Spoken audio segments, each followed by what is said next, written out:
Hello बच्चों, छठी कक्षा में आप सभी का स्वागत है। और आज हम हिंदी व्याकरण की कक्षा में एक नया विषय लेकर आए हैं जिसका नाम है विराम चिन्ह। तो चलिए बच्चों, हम अपना विषय शुरू करते हैं। विराम चिन्ह हिंदी भाषा में लिखते समय विश्राम या रुकने की प्रक्रिया को स्पष्ट करने के लिए जिन चिन्हों का हम प्रयोग करते हैं उन्हें हम विराम चिन्ह कहते हैं। देखिए बच्चों, बोलते समय हमें अपने भावों को स्पष्ट करने के लिए थोड़ी देर रुकना पड़ता है। इसी विश्राम को या रुकने को हम विराम कहते हैं। और लिखते समय इस विश्राम के बारे में संकेत करने के लिए हमें कुछ चिन्हों का प्रयोग करना पड़ता है जिन्हें व्याकरण की भाषा में विराम चिन्ह कहा जाता है। तो चलिए बच्चों, विराम चिन्हों के बारे में जान लेते हैं। सबसे पहले हमारा है पूर्ण विराम। तो देखिए बच्चों, सबसे पहला जो प्रश्न उठता है वो है पूर्ण विराम किसे कहते हैं। पूर्ण अर्थात पूरा और विराम का अर्थ है रुकना, अर्थात बातचीत के दौरान अथवा लिखते समय जब हमारा वाक्य पूरा हो जाता है तो हम रुक जाते हैं, वहाँ पर पूर्ण विराम लगता है।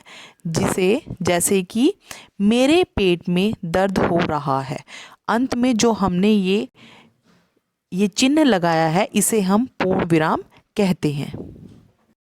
दूसरा है हमारा अल्प विराम। देखिए, अल्प विराम किसे कहते हैं। अल्प विराम अर्थात थोड़ा, अल्प यानी कि थोड़ा। बातचीत करते अथवा लिखते समय जब हम बीच में थोड़ा रुकते हैं तब वहाँ अल्प विराम का प्रयोग किया जाता है। उदाहरण के लिए, नहीं मैंने तुम्हें नहीं बुलाया या नहीं मैं तुम्हें नहीं बताऊंगा। ये आपको मैंने दो उदाहरण बताए हैं। तो यहाँ देखिए, नहीं, यहाँ हम कुछ देर के लिए, बिल्कुल थोड़े से समय के लिए रुके हैं। तो यहाँ पर अल्प विराम, ये देखिए कॉमा के रूप में आपके सामने लगा है, इसे हम अल्प विराम कहते हैं। ये अल्प विराम का चिन्ह है। तीसरा है हमारा अर्ध विराम। तो देखिए, अर्ध अर्थात आधा, यहाँ पूर्ण और अल्प विराम के बीच का चिन्ह है। जब हमें अपनी बात के दौरान पूर्ण विराम से कम और अल्प विराम से थोड़ा सा ज़्यादा रुकना होता है तो वहाँ हम अर्ध विराम लगाते हैं। चौथा हमारा है प्रश्न सूचक। देखिए बच्चों, जहाँ कोई प्रश्न पूछा जाए वहाँ प्रश्न सूचक का प्रयोग किया जाता है। जैसे कि मुंबई में तुम कहाँ रहते हो, तो अंत में देखिए प्रश्न सूचक जो चिन्ह है ये यहाँ पर लगा हुआ है। क्या तुमने खाना खा लिया, इसके भी अंत में क्या है, प्रश्न सूचक चिन्ह है। तो इससे हमें पता चलता है कि ये यहाँ पर प्रश्न सूचक का प्रयोग होता है। इसके बाद देखिए बच्चों, हमारा पांचवा जो चिन्ह है वो है विस्मयादि सूचक। तो देखिए, विस्मयादि सूचक हमारे मन के भावों को व्यक्त करता है। जैसे कि हर्ष, शोक, घृणा, प्रेम, आश्चर्य आदि भावों को प्रकट करने के लिए हम इस चिन्ह का प्रयोग करते हैं। उदाहरण के लिए देखिए बच्चों, हाय मेरा सारा सामान चोरी हो गया। देखिए, हाय के बाद यहाँ पर हमने दुख, ये दुख को प्रकट करता है। तो इसमें देखिए ये विस्मयादि सूचक जो चिन्ह है ये इस तरह का प्रयोग किया जाता है। छठा है हमारा उद्धरण चिन्ह। उद्धरण अर्थात उदाहरण, जब लेख अथवा वाक्यों में किसी महान अथवा प्रसिद्ध व्यक्ति का कोई कथन ज्यों का त्यों प्रस्तुत किया जाता है तो वहाँ पर उद्धरण चिन्ह लगता है। जैसे कि रामधारी सिंह दिनकर। तो देखिए यहाँ पर दिनकर जी के आगे और पीछे ये दो जो छोटे छोटे कॉमा लगे हैं ये उद्धरण चिन्ह का प्रतीक है। हमारा सातवां चिन्ह है योजक चिन्ह।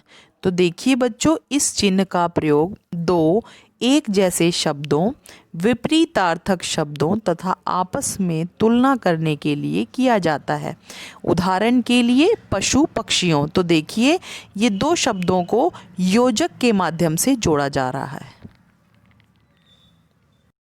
हमारा 8वां चिन्ह है निर्देशक चिन्ह। तो देखिए बच्चों, किसी बात का निर्देश देने के लिए अथवा कोई उदाहरण, विवरण या कथन स्पष्ट करने के लिए निर्देशक चिन्ह का प्रयोग किया जाता है। जैसे राम, राम ने क्या कहा? घर, चलो घर चलते हैं। तो ये देखिए, यहाँ पर राम के आगे हमने निर्देशक चिन्ह लगाया है। इसके बाद देखिए बच्चों, हमारा अंतिम चिन्ह है लाघव चिन्ह। ये देखिए, हम इसका प्रयोग कहाँ करते हैं? जहाँ पर शब्दों को पूरा न लिखकर छोटा करने के लिए इसका प्रयोग किया जाता है, वहाँ पर लाघव चिन्ह लगाया जाता है। इसे अंग्रेजी में साइन ऑफ ऑब्रिविएशन कहा जाता है। जैसे कि अब अगर हम बोलते हैं पंडित जी, तो पंडित को हम पूरा न लिख करके प को हमने लाघव चिन्ह के माध्यम से इसको हमने छोटा करके लिख दिया। तो बच्चों, ये सारे चिन्ह आपको अच्छी तरह से समझ में आ गए होंगे। विराम चिन्हों की जानकारी आपको पूरी तरह से हो गई होगी। Thank you, have a nice day.